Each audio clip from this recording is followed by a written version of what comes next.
എന്തുകൊണ്ടാണ് കുമ്പിടി എന്നുള്ളൊരു പേര്? ഒരു 2-3 കൊല്ലം മുമ്പേ നന്ദനത്തിലെ ജഗതിയുടെ മുടി പോലെയായിരുന്നു എൻ്റെ മുടി. ഇതുപോലെ ഒന്നായിരുന്നില്ല, അത്യാവശ്യം നല്ല രീതിയിൽ ഇങ്ങനെയായിരുന്നു. നിലവില് പ്രേമുണ്ട്. പ്രേമുണ്ടോ? പിന്നെ ഒന്ന് പോയിന്ന് വിചാരിച്ചു, പോയത് പോട്ടെ, നമ്മളെന്തെങ്കിലും വെറുതെ സിംഗിൾ ആയിട്ട് ഇരിക്കുന്നത്. നന്നായി, വളരെ നന്നായി, പോയത് പൊക്കോട്ടെ. ഞാനൊരു 8 മാസത്തോളം ബ്രേക്കപ്പിൽ നിന്നിട്ട് എനിക്ക് ചാവാനും എല്ലാം കൊണ്ട് നിന്നൊരു വ്യക്തി ഞാൻ. അതങ്ങനെയാണല്ലോ, നാട്ടു നടപ്പ് എങ്ങനെയാണല്ലോ.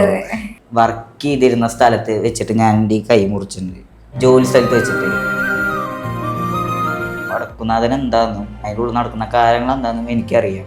ഒരാൾക്കും ആണായാലും പെണ്ണായാലും ആ ഒരു തേക്കിങ്ങാട് മൈതാനത്ത് സേഫ് അല്ല. പകലായാലും രാത്രി ആയാലും സേഫ് അല്ല. ആയുധം കയ്യിൽ വെക്കണം അതിനുള്ളിൽ പോകണമെങ്കിൽ. ഒരു 3 പേര് വന്നിട്ട് എന്നെയും എൻ്റെ ഫ്രണ്ടിനെയും തല്ലിയിട്ട് എൻ്റെ ഐഫോൺ എടുത്തിട്ട് പോയി. എനിക്ക് ആ സമയത്ത് ഒന്നും ചെയ്യാൻ പറ്റില്ല.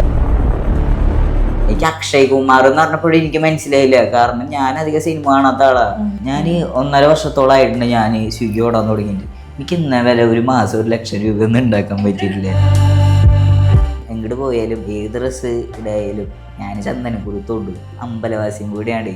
എനിക്ക് അതിൻ്റെതായ കാര്യങ്ങളൊക്കെ ചെയ്യാനായിട്ട് ഭയങ്കര താല്പര്യം. Hi all, welcome to beef place Malayalam. ഇന്ന് നമ്മുടെ കൂടെ ജോയിൻ ചെയ്തിരിക്കുന്നത് നമ്മുടെ സ്വന്തം കുമ്പിടിയാണ്. അപ്പം welcome to the show Kumbidi. Thank you. എനിക്ക് കുമ്പിടി എന്നുള്ള പേര് കേൾക്കുമ്പം നിന്റെ മുഖം ഓർമ്മ വരുന്നതിനേക്കാൾ കൂടുതൽ ഓർമ്മ വരുന്നത് നമ്മുടെ ജഗതി ചേട്ടൻ്റെ മുഖമാണ്. എന്തെങ്കിലും കണക്ഷനും കാര്യങ്ങളൊക്കെ ഉണ്ടോ? എന്തുകൊണ്ടാണ് കുമ്പിടി എന്നുള്ളൊരു പേര്? ഒരു 2-3 കൊല്ലം മുമ്പേ നന്ദനത്തിലെ ജഗതിയുടെ മുടി പോലെയായിരുന്നു എൻ്റെ മുടി. ഇതുപോലെ ഒന്നായിരുന്നില്ല, അത്യാവശ്യം നല്ല രീതിയിൽ ഇങ്ങനെയായിരുന്നു. അപ്പൊ ആ സമയത്ത് എല്ലാവരും എന്നെ അങ്ങനെ വിളിച്ചിറന്നിരുന്നു, കുമ്പിടി എന്ന് പറഞ്ഞിട്ട്. എനിക്കത് ഇഷ്ടപ്പെട്ടു. അപ്പൊ ഞാൻ ആ പേര് സ്വീകരിച്ചു. നന്ദനത്തിലെ ജഗതി ചേട്ടൻ ചെയ്ത ആ റോൾ ഇഷ്ടമാണോ? പിന്നെ അടിപൊളി റോളല്ലേ. ഞാൻ പലപ്പോഴും വിചാരിക്കുന്ന ഒരു കാര്യം അങ്ങനെ ഒരു വീഡിയോ ചെയ്യണമെന്ന്, പക്ഷെ ഇന്നെ വരെ സാധിച്ചിട്ടില്ല. എല്ലാവരും കാത്തിരിക്കുന്നുണ്ടാവും അങ്ങനെ ഒരു വീഡിയോ. തീർച്ചയായിട്ടും ഞാൻ പെട്ടെന്ന് തന്നെ ഇടും.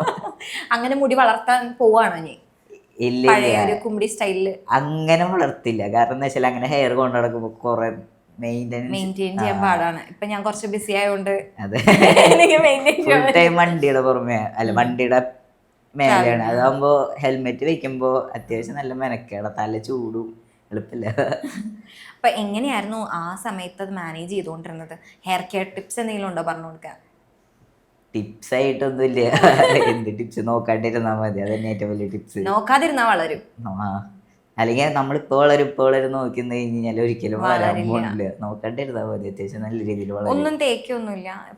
കുറെ പേര് കുറെ ഹോം റെമഡീസ് ഒക്കെ പറയാറുണ്ട്, അതൊന്നും ട്രൈ ചെയ്യാൻ. പാക്ക് ഒന്നും യൂസ് ചെയ്യാറില്ല. ഒന്നും യൂസ് ചെയ്യാറില്ല. ഫേസിലും യൂസ് ചെയ്യാറില്ല. ഇപ്പൊ കുമ്പിടി ചന്ദനമൊക്കെ തൊട്ടിട്ടാ വന്നേ? നമ്മൾ ഷൂട്ട് ഉണ്ടെന്ന് പറഞ്ഞോണ്ടാണോ ചന്ദനമൊക്കെ തൊട്ട് പറഞ്ഞ? അമ്പലത്തിൽ പോയിട്ടാണോ വന്നേ?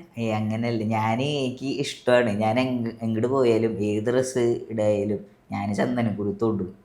എനിക്ക് ഭയങ്കര താല്പര്യമില്ല. പോരാത്തിന് ഞാനൊരു അമ്പലവാസിയും കൂടിയാണ്. എനിക്ക് അതിൻ്റെതായ കാര്യങ്ങളൊക്കെ ചെയ്യാനായിട്ട് ഭയങ്കര താല്പര്യമാണ്. നമ്മുടെ ലാലേട്ടൻ എപ്പോഴും മൂവിയിൽ പറയണ പോലെ ഒന്ന് തണുപ്പിക്കാൻ വേണ്ടിയിട്ട് അമ്മ തൊട്ട് തരുന്നതാണോ ഈ ചന്ദനം? ചന്ദനം എന്ന് പറയുന്നത് അതൊരു നമ്മുടെ ശരീരത്തെ ഇപ്പോഴും പോസിറ്റീവായിട്ട് നിർത്തുന്നൊരു സംഭവമാണ്. എനിക്ക് അങ്ങനെയാണ് ഫീൽ ചെയ്തിരിക്കുന്നത്. എനിക്ക് ഇഷ്ടമാണ്, അതുകൊണ്ടാണ് ചന്ദനം തൊടുന്നത്. നേരത്തെ പറഞ്ഞ പോലെ ഒരു അമ്പലവാസിയാണ്.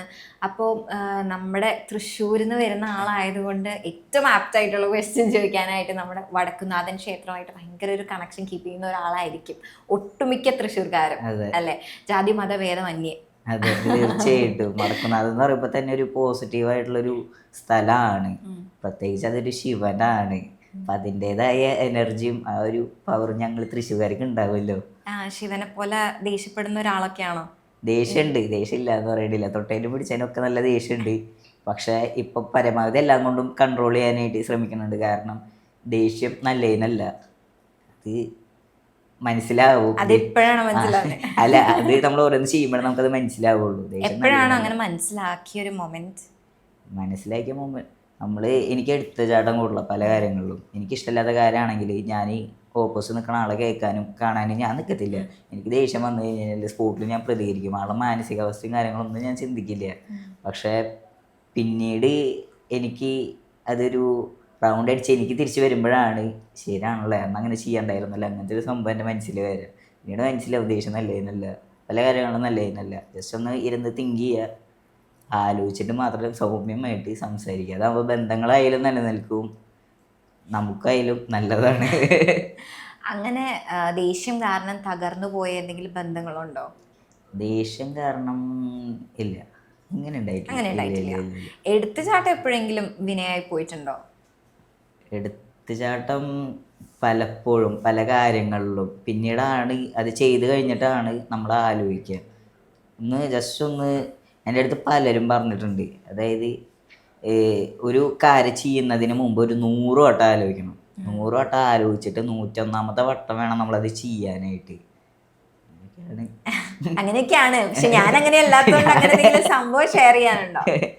ഷെയർ ചെയ്യാൻ അങ്ങനെയൊന്നുമില്ല. എന്നാലും ആലോചിച്ചിട്ട് പറഞ്ഞോ. എടുത്തുചാട്ടി ഡിസിഷൻ എടുത്തിട്ട് ഇതുവരെ എല്ലാം കറക്റ്റ് ആയിട്ടാണോ വന്നിട്ടുള്ളത്? കറക്റ്റായിട്ട് അങ്ങനെ ഞാൻ പറയണില്ല.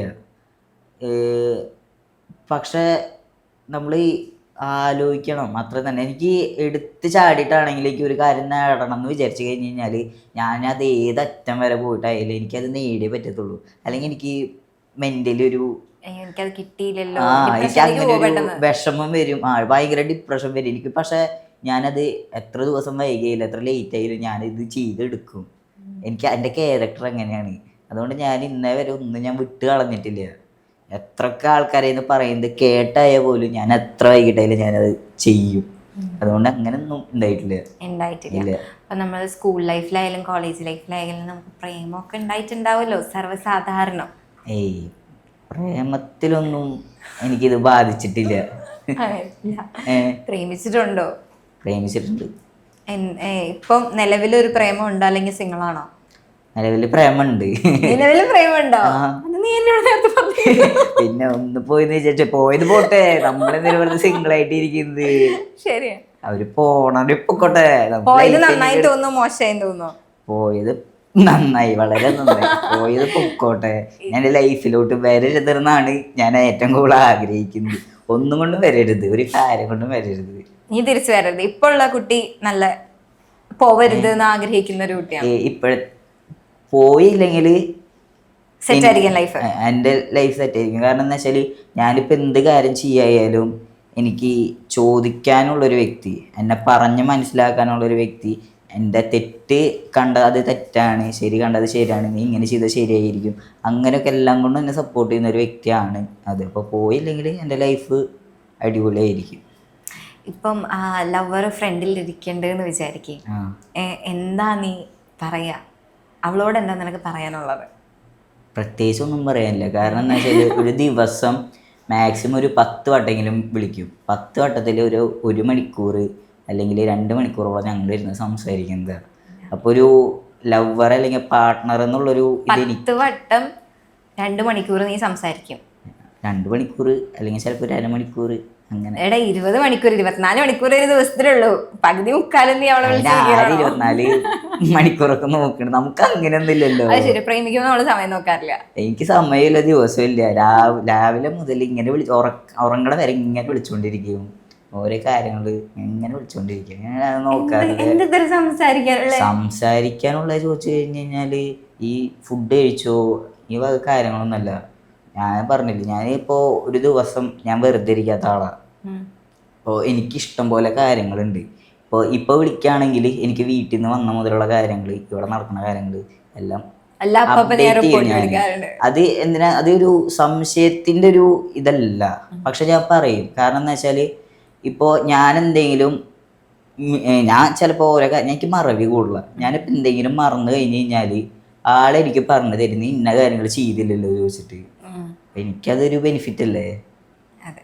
അങ്ങനെ പ്രത്യേകിച്ചൊന്നും സംസാരിക്കാനില്ല, പക്ഷെ എന്നാ സംസാരിക്കാനുണ്ട്.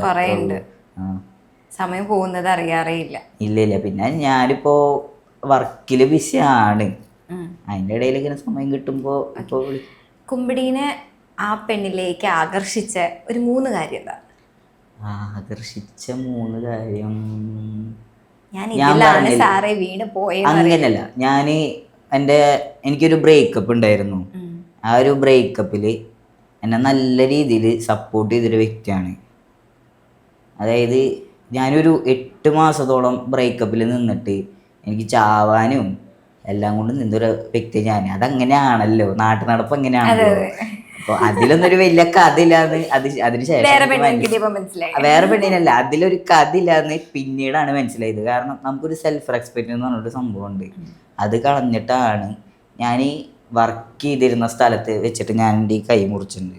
ജോലി സ്ഥലത്ത് വെച്ചിട്ട് കൈ മുറിച്ചിട്ട് ഇത് ഇത് ചാവാൻ വേണ്ടി ചെയ്തല്ല. ഞാനിങ്ങനെ ജോലി ചെയ്യണ സമയത്ത് എന്നോടുള്ള വാശി തീർക്കാനായിട്ട് അവള് പുതിയൊരു ബോയ് ഫ്രണ്ടായിട്ട് ഞാൻ ജോലി ചെയ്യണം എൻ്റെ തൊട്ടപ്പുറത്ത് KFC ഫുഡ് കഴിക്കാൻ വന്നു. എനിക്ക് പുള്ളീനെ അറിയുന്നതാ. പക്ഷെ എനിക്ക് ആ സമയത്ത് എനിക്ക് മെൻ്റലി അത് ആക്സെപ്റ്റ് ചെയ്യാൻ പറ്റിയില്ല. എനിക്ക് നല്ല ദേഷ്യം വന്നു. നമ്മുടെ ജോലി സ്ഥലമാണ്, നമുക്ക് പ്രശ്നം ഉണ്ടാക്കാൻ പറ്റില്ല. പ്രശ്നം ഉണ്ടാക്കി കഴിഞ്ഞ് കഴിഞ്ഞാൽ ഒന്നല്ലെങ്കിൽ ജോലിയിൽ നിന്ന് പറഞ്ഞു വിടും, അല്ലെങ്കിൽ ആ സ്ഥാപനത്തിന് മോശപ്പേരാകും, ചിലപ്പോൾ പോലീസ് കേസ് വരാം, അവിടെ വന്നു എന്ന് വരാം. ഇപ്പം ഞാൻ എന്ത് ചെയ്തു, എനിക്ക് എൻ്റെ ദേഷ്യം കൺട്രോൾ ചെയ്യണം. എൻ്റെ കയ്യിൽ കത്തി ഉണ്ടായിരുന്നു. കത്തി എടുത്തിട്ട് ഞാൻ ഫുള്ള് ഇങ്ങനെ വരഞ്ഞാകെ ചോര ലഹളമായി. അവിടെ ചോര നിൽക്കണില്ല. പക്ഷെ അതൊന്നും പുള്ളിക്കാരിക്കൊരു പ്രശ്നമില്ലായിരുന്നു. അതിന് ശേഷമാണ് ഞാൻ മനസ്സിലാക്കിയത് അതിൻ്റെ ഒന്നും ഒരു ആവശ്യം ഉണ്ടായിരുന്നില്ല എന്ന്. കാരണം നമ്മൾ കൊടുക്കണ പകുതി നമുക്ക് തന്നിട്ടില്ല, എനിക്ക് തന്നിട്ടില്ല. പിന്നീടാണ് എനിക്കത് മനസ്സിലായി അതിലൊരു കഥയില്ലാന്ന്. പക്ഷെ ഇതൊക്കെ ഞാൻ എൻ്റെ അതായത് ഇപ്പം ഞാൻ സ്നേഹിക്കണ ആളുടെ അടുത്ത് പറഞ്ഞപ്പോൾ ആളെൻ്റെ അടുത്ത് ദേഷ്യപ്പെട്ടു. നീ ഒരു പെണ്ണിൻ്റെ കാര്യം പറഞ്ഞിട്ടാണോ നീ ഇങ്ങനെ ചെയ്തത്?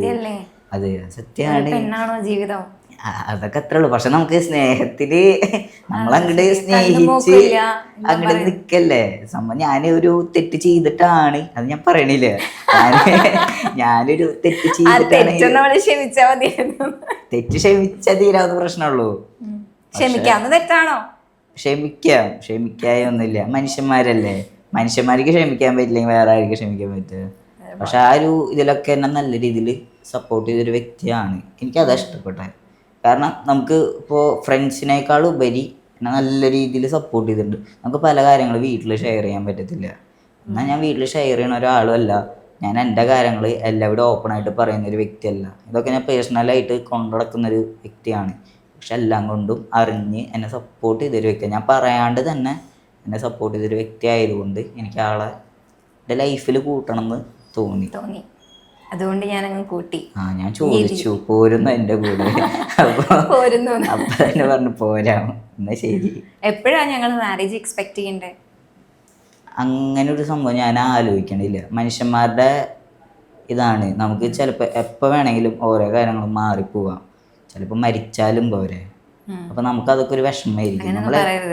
നമ്മളെല്ലാം കൊണ്ടും അല്ല, അങ്ങനെയല്ല, നമുക്കൊന്നും പറയാൻ പറ്റത്തില്ല. മനുഷ്യന്മാരുടെ കാര്യങ്ങൾ അങ്ങനെയാണ്. നമുക്ക് ഇരുന്നിരിപ്പിൽ എന്തെങ്കിലും വയ്യായ വന്നു കഴിഞ്ഞ് കഴിഞ്ഞാൽ ജസ്റ്റ് നമ്മുടെ ഒരു ശ്വാസം വരെ നിന്ന് പോയാൽ മതി. ഞാൻ അങ്ങനെയൊക്കെ ആലോചിക്കുന്നൊരു വ്യക്തിയാണ്.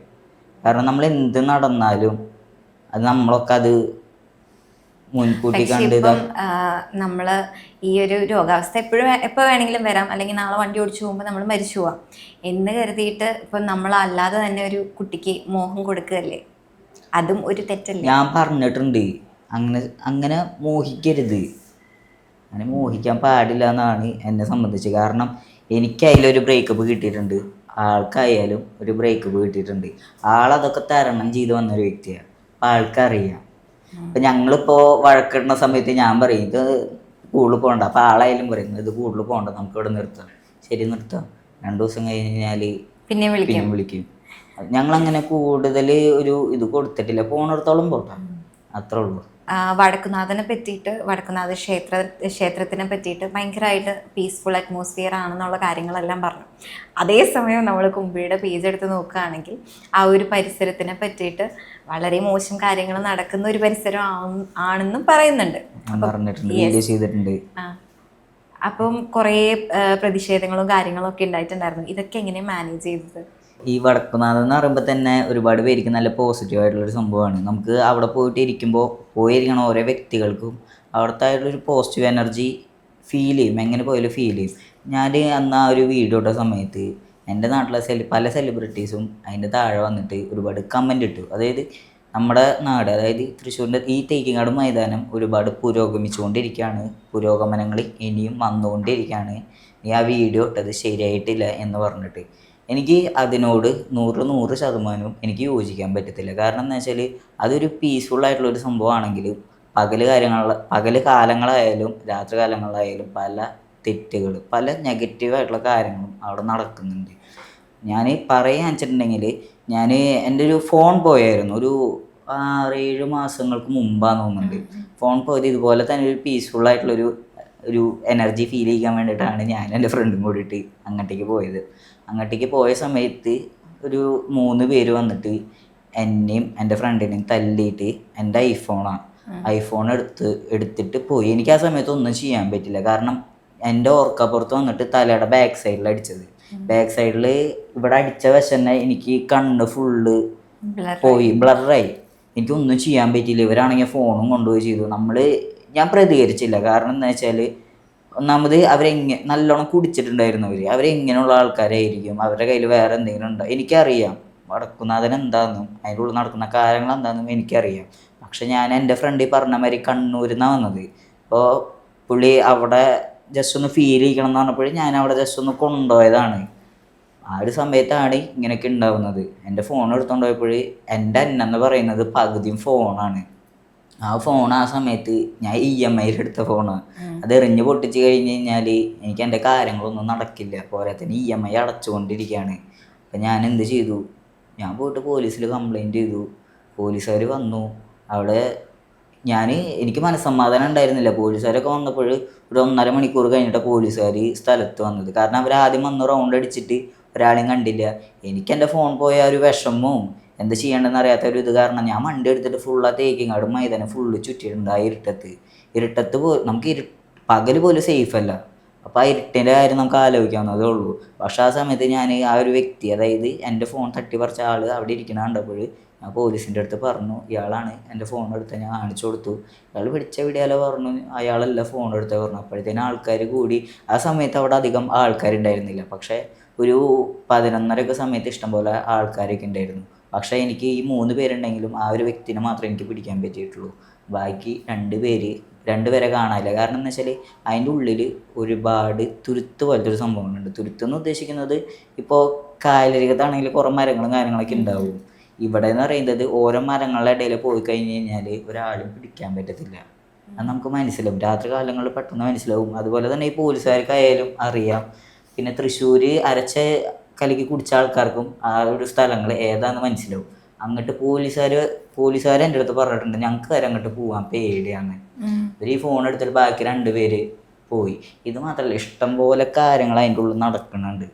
ഇപ്പോൾ ഒരാൾക്കും ആണായാലും പെണ്ണായാലും ആ ഒരു തേക്കിങ്ങാട് മൈതാനത്ത് സേഫ് അല്ല. പകലായാലും രാത്രിയായാലും സേഫ് അല്ല. അപ്പം ഞാൻ ആ ഒരു വീഡിയോ ഇട്ടത് കൊണ്ട് ഉദ്ദേശിക്കുന്നത് എന്താണെന്ന് വെച്ചാൽ ഇതുപോലെ ഞാനിപ്പോൾ പകുതി മാത്രമേ പറഞ്ഞിട്ടുള്ളൂ.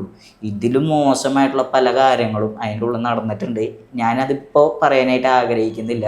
അന്ന് തന്നെ എൻ്റെ അടുത്ത് പറഞ്ഞത് ഞാൻ എൻ്റെ നാടിനെ വില കുറച്ച് പറയാമെന്നാണ് പറഞ്ഞത്. പക്ഷെ ഒരിക്കലും അതല്ല. ഇഷ്ടംപോലെ ആൾക്കാർ പുറമേന്നായാലും ഇഷ്ടംപോലെ ആൾക്കാർ ആരും വടക്കുന്നാഥനെ ആസ്വദിക്കാനായിട്ട് അതിൻ്റെ ഉള്ളിൽ വരുന്ന ആൾക്കാരാണ്. അവർക്കൊരു മുൻകരുതൽ, ഇങ്ങനെയൊക്കെ നടക്കുന്ന ഒരു പ്ലേസാണ്. നിങ്ങൾ വന്നു കഴിഞ്ഞ് കഴിഞ്ഞാൽ നിങ്ങൾ ഒരുപാട് കാര്യങ്ങൾ ശ്രദ്ധിക്കണം. ഇപ്പം എന്തെങ്കിലും വന്നു കഴിഞ്ഞ് കഴിഞ്ഞാൽ അതിനെ പ്രതികരിക്കാനുള്ളൊരു എന്തെങ്കിലും ഒരു ആയുധം കയ്യിൽ വെച്ചിട്ട് പോകാനേ ഞാൻ പറയത്തുള്ളൂ. അതെന്തായാലും സ്വയം സംരക്ഷിക്കാനായിട്ട് ആയുധം കയ്യിൽ വെക്കണം അതിനുള്ളിൽ പോകണമെങ്കിൽ. കാരണം പല ആൾക്കാരും അതിൻ്റെ ഉള്ളിൽ പല ക്രിമിനൽസും, അതായത് ഇപ്പോൾ തൊട്ടടുത്ത പ്രാന്താശുപത്രി അവിടെ നിന്ന് ഇറങ്ങുന്ന ആൾക്കാരാണെങ്കിലും ജയിലിൽ നിന്ന് ഇറങ്ങുന്ന ആൾക്കാരാണെങ്കിലും ഈ വീടും കൂടിയില്ലാത്ത ആൾക്കാരാണ് കൂടുതൽ. ആ ഭൂരിഭാഗം പേരെ തമ്പടിക്കുന്നത് ഈ തേക്കിങ്ങാട് മൈതാനത്തിൻ്റെ ചുറ്റുമാണ്. ഇവരെന്തൊക്കെ സാധനങ്ങളാണ് കയ്യിൽ വെച്ചിട്ട് നടക്കണമെന്നൊന്നും നമുക്ക് പറയാൻ പറ്റത്തില്ല. അവിടെ എല്ലാ കാര്യങ്ങളും നടക്കും, നമുക്കൊന്നും പറയാൻ പറ്റത്തില്ല. അപ്പം നമ്മൾ സ്വയം സംരക്ഷണത്തിന് ആണായാലും പെണ്ണായാലും ആരും ആയിക്കോട്ടെ സ്വയം സംരക്ഷിക്കാനായിട്ട് എന്തെങ്കിലും ഒരു കാര്യം കയ്യിൽ പിടിച്ചിട്ട് വേണം അതിൻ്റെ ഉള്ളിൽ പോകാനായിട്ട്. ഇപ്പം എന്തെങ്കിലും നമുക്ക് നേരെ വരില്ല എന്നൊന്നും ഉറപ്പ് പറയാൻ പറ്റത്തില്ല. വരാത്തവർക്കാണെങ്കിൽ അത് അവരുടെ ഭാഗ്യം കൊണ്ട്, അവരുടെ തലവരങ്ങനെ ആയതുകൊണ്ട് അവർക്കത് വന്നിട്ടില്ല. പക്ഷെ വരും എന്ന് മനസ്സിൽ കണ്ടിട്ട് അതിൻ്റെ ഉള്ളിൽ പോയിട്ടിരിക്കുക. എന്തെങ്കിലും വന്നു കഴിഞ്ഞ് കഴിഞ്ഞാൽ പ്രതികരിച്ച് കഴിഞ്ഞിട്ടുള്ള കാര്യം ബാക്കി പിന്നീട് നോക്കാം. ഞാൻ അതിനൊക്കെ വേണ്ടിയിട്ടാണ് ഞാൻ വീഡിയോ ഇട്ടിരിക്കുന്നത്. കാരണം എനിക്ക് എൻ്റെ നാടിനെ നന്നാക്കിയിട്ട് എനിക്കൊന്നും കിട്ടാനില്ല. നമ്മൾ മനുഷ്യന്മാരെയാണ് നോക്കേണ്ടത്. നാട് നന്നായിക്കോളും, എപ്പോഴായാലും നാട് നന്നായിക്കോളും. പക്ഷെ മനുഷ്യന്മാരുടെ സേഫ്റ്റി അതാണ് നമുക്ക് പ്രധാനം. ക്രിമിനൽസ് വളരണേക്കാളും നല്ലതല്ലേ ഒരു മനുഷ്യനായിട്ടുള്ളത്. മനുഷ്യർ സേഫ് ആവുമ്പോഴാണല്ലോ ഓട്ടോമാറ്റിക്കലി നാട് നന്നാവുന്നത്. അതെ, ഞാൻ അത്ര ആലോചിച്ചിട്ട് ഞാൻ ആ വീഡിയോ ഇട്ടിട്ടുള്ളൂ. ഞാനിപ്പോഴും അത് തന്നെയാണ് ഞാൻ ഇനിയും ഓപ്പണായിട്ട് പറയാനായിട്ട് ആഗ്രഹിക്കുന്നത്. കാരണം ഞാനൊരു സെലിബ്രിറ്റി അല്ല. ഇപ്പോഴും പറയണത് എനിക്ക് നാടിനെ നന്നാക്കിയിട്ട് എനിക്ക് ഒന്നും കിട്ടാനില്ല. എനിക്ക് മനുഷ്യന്മാരുടെ ഇതാണ് എനിക്ക് പ്രാധാന്യം. ഈ വീഡിയോ ഇട്ടതിന് ശേഷം വടക്കുന്നാഥൻ ക്ഷേത്രത്തിന്റെ അമ്പലത്തിന്റെ കുറച്ച് ആൾക്കാരുണ്ടാവില്ലേ, അവരുടെ പ്രതികരണം എങ്ങനെയായിരുന്നു? ഞാൻ ഈ ഒരു സമയത്ത് ഞാനും എൻ്റെ ചേച്ചിയും ചേട്ടനും ജസ്റ്റ് ഒന്ന് അവിടെ എന്തോ വിളക്ക് കത്തിക്കണ ഒരു സംഭവം നടക്കുന്നുണ്ടായിരുന്നു. അപ്പം ഞങ്ങൾ 3 പേര് അവിടെ നിന്നപ്പോൾ അവിടുത്തെ കമ്മിറ്റിയിലെ ചേട്ടന്മാർ എൻ്റെ അടുത്ത് പറഞ്ഞു, നീ ആ വീഡിയോ ചെയ്തതല്ലേ വടക്കുന്നാഥനെ പറ്റിയിട്ട്? പറഞ്ഞു, അതെ വീഡിയോ ചെയ്തതാണ്. എന്തായാലും അത് അടിപൊളിയായിട്ടോ. പലരും പറയാൻ മടിക്കുന്നൊരു കാര്യമാണ്. നീ ഇവിടെ അമ്പലത്തിൻ്റെ മുന്നിൽ വന്ന് പറഞ്ഞിരിക്കുന്നത് നല്ല കാര്യമാണ്. എന്തായാലും വന്ന സ്ഥിതിക്ക് നീ വിളക്ക് കത്തിച്ചിട്ട് പോകാൻ പറഞ്ഞു. വിളക്ക് കത്തിച്ചിട്ട് ഞാനും ചേച്ചി നല്ല സന്തോഷത്തോടെ തന്നെ ഞാൻ അവിടെ നിന്ന് ഇറങ്ങിയത്. അമ്പലക്കാരെ എനിക്ക് നല്ല രീതിയിൽ സപ്പോർട്ടായിരുന്നു, അവിടുത്തെ കമ്മിറ്റിയിലെ ആൾക്കാരൊക്കെ. ഇനി ഇപ്പോൾ കുറച്ച് കാലങ്ങളായിട്ട് കുമ്പിടിയുടെ വീഡിയോസ് എടുത്ത് നോക്കുകയാണെങ്കിൽ നമ്മൾ കാണുന്നത് ഫുഡിൻ്റെ വീഡിയോസാണ്. ഫുഡിയാണോ എങ്ങനെയാ? ഞാൻ ഫുഡാണോ ചോദിച്ചു കഴിഞ്ഞാൽ ഫാസ്റ്റ് ഫുഡൊന്നും എനിക്ക് ഇഷ്ടമല്ല. നാടൻ ഭക്ഷണം പയറും പഴങ്കഞ്ഞി, കപ്പ, മധുരക്കിഴങ്ങ്, എനിക്ക് ഭയങ്കര ഇഷ്ടമാണ്. എനിക്ക് എന്ത് ഭക്ഷണം കഴിക്കാനും നമ്മൾ ആസ്വദിച്ച് കഴിക്കണം. എനിക്ക് ഫാസ്റ്റ് ഫുഡിനോട് എനിക്ക് തീരെ താല്പര്യമില്ല. ഇപ്പോൾ നമ്മളിപ്പോൾ 2 ദിവസം പട്ടിണി കിടന്നിട്ട് ഇപ്പോൾ ബിരിയാണി വേണോ കഞ്ഞി വേണോ ചോദിച്ചു കഴിഞ്ഞാൽ ഞാൻ കഞ്ഞിയെ പറയുള്ളൂ. കഞ്ഞിയുടെ കൂടെ വേറെ എന്തെങ്കിലും കറികൾ വേണമെന്നൊന്നും പറയില്ല. ഒരു കഞ്ഞിയുടെ കൂടെ പപ്പട, ചമ്മന്തി എന്തായാലും മതി. ഞാൻ എനിക്കിഷ്ടം. എനിക്ക് നാടൻ ഭക്ഷണങ്ങളോട് എനിക്ക് താല്പര്യം കൂടുതൽ. അമ്മ ഉണ്ടാക്കി തരണം എന്നുണ്ടോ? ഇല്ല, എനിക്ക് കൂടുതലും എനിക്ക് വെച്ച് കഴിക്കാൻ എനിക്ക് താല്പര്യം. പക്ഷെ ചില സന്ദർഭങ്ങളിൽ നമുക്ക് ടേസ്റ്റ് ഒന്ന് മാറ്റി പിടിക്കാം. അങ്ങനെയുള്ളൊരു സംഭവിക്കുക ആണെങ്കിൽ, കാരണം നമുക്കൊരു ആഗ്രഹം തോന്നും ഇന്ന ഭക്ഷണം കഴിക്കണം.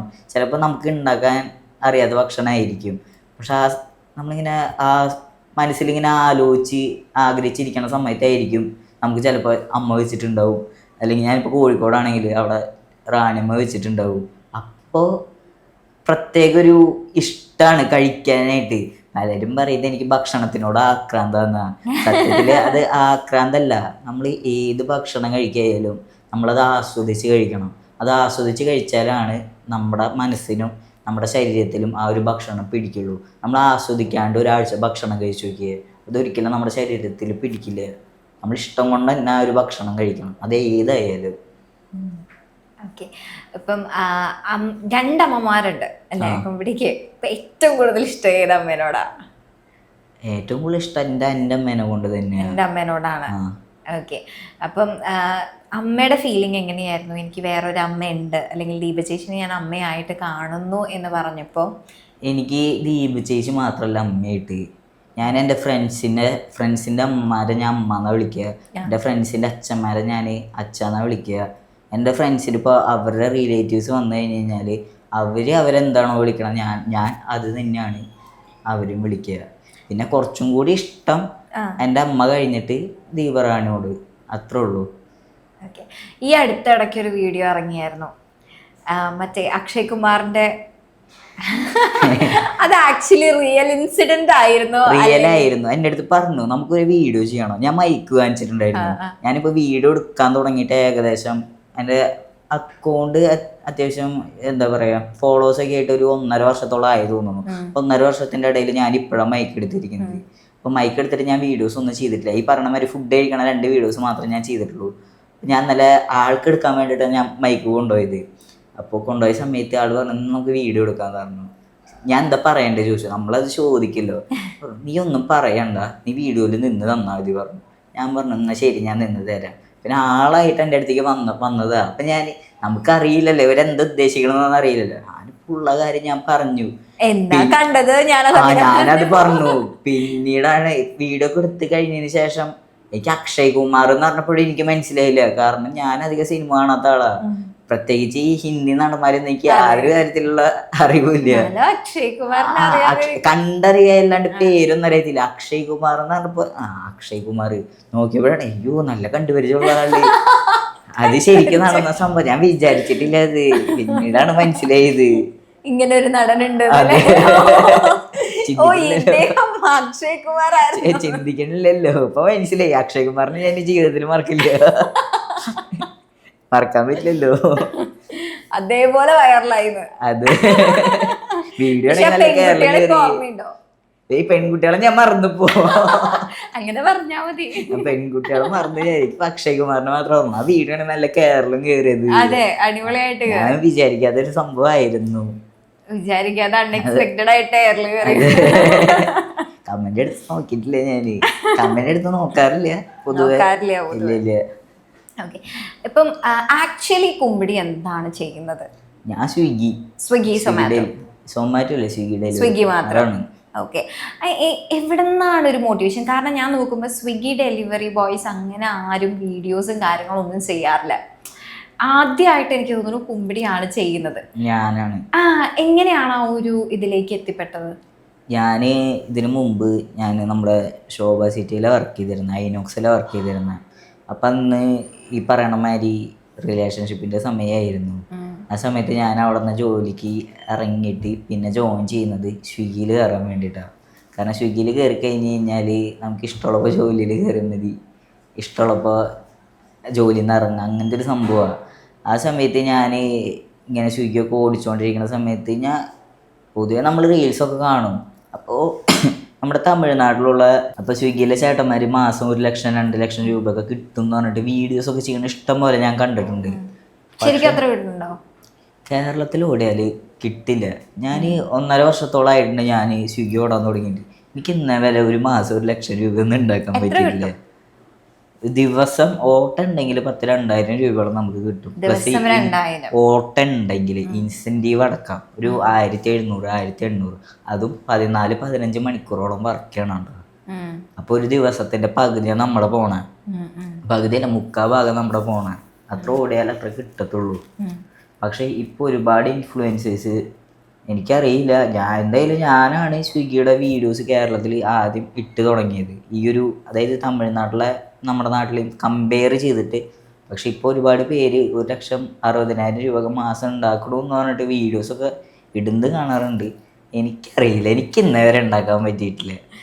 ഓട്ടം ഇല്ലെങ്കിൽ നമ്മൾ 8 മണിക്കൂർ നിന്നാൽ പോലും 300 രൂപ പോലും തികച്ച് കിട്ടൂല. പിന്നെ ഇങ്ങനെയാണ് ഇവർ എത്ര രൂപ ഉണ്ടാക്കണമെന്ന് എനിക്ക് അറിയണില്ല. ആരെങ്കിലും കോണ്ടാക്ട് ചെയ്ത് ചോദിക്കാൻ നോക്കിയിട്ടുണ്ടോ? പക്ഷെ ഈ വീഡിയോസ് ഒക്കെ ഇടുന്നത് ഇൻഫ്ലുവൻസേഴ്സാണ്. ഒരു സാധാരണ വ്യക്തി ഇന്നവരെ ഇടുന്നത് ഞാൻ കണ്ടിട്ടില്ല. പക്ഷെ ഞാൻ ഇടാറുണ്ട്. എനിക്ക് ഇന്ന ദിവസം ഇത്ര രൂപയെ കിട്ടിയിട്ടുള്ളൂ, ഇന്ന് ഓട്ടം ഉണ്ടായിരുന്നില്ല, ഞാനിപ്പോൾ വീട്ടിലേക്ക് വന്നിരിക്കുകയാണ്. ഞാൻ എൻ്റെ ഉള്ള കാര്യം ഞാൻ പറയുന്നത്. പക്ഷെ അവരെന്തുകൊണ്ടാണ്, ചിലപ്പോൾ അവർക്ക് മാത്രം ഓട്ടം ഉണ്ടാവും, അറിയില്ല. സ്വിഗ്ഗി ആണോ സൊമാറ്റോ ആണോ നല്ലതെന്ന് ചോദിച്ചാൽ ഒരുപാട് എൻക്വയറീസ് വരുന്ന ഒരു വീഡിയോ എനിക്ക് വരാറുണ്ട്.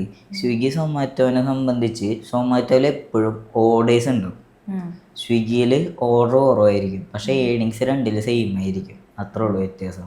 അപ്പോൾ ഏറ്റവും കൂടുതൽ ഏൺ ചെയ്യുന്നത് പിന്നെ സൊമാറ്റോയിൽ പറയാൻ വെച്ചിട്ടുണ്ടെങ്കിൽ അവർ ഇടയ്ക്ക് എപ്പോഴും ഓഫേഴ്സ് ഇടും. അവർക്ക് ഓഫേഴ്സ് കൂടുതലാണ്. നമുക്ക് സ്വിഗ്ഗിയുടെ ഭാഗത്തുനിന്ന് അങ്ങനെ ഒരു സംഭവം ഇല്ല. പിന്നെ എന്തുകൊണ്ടാണ് സ്വിഗ്ഗി ചൂസ് ചെയ്തത്? സ്വിഗ്ഗി ഞാൻ എന്തുകൊണ്ട് ചൂസ് ചെയ്തതെന്ന് വെച്ചാൽ എനിക്ക് എൻ്റെ കാര്യങ്ങളൊക്കെ നടന്നു പോകുന്നുണ്ട്.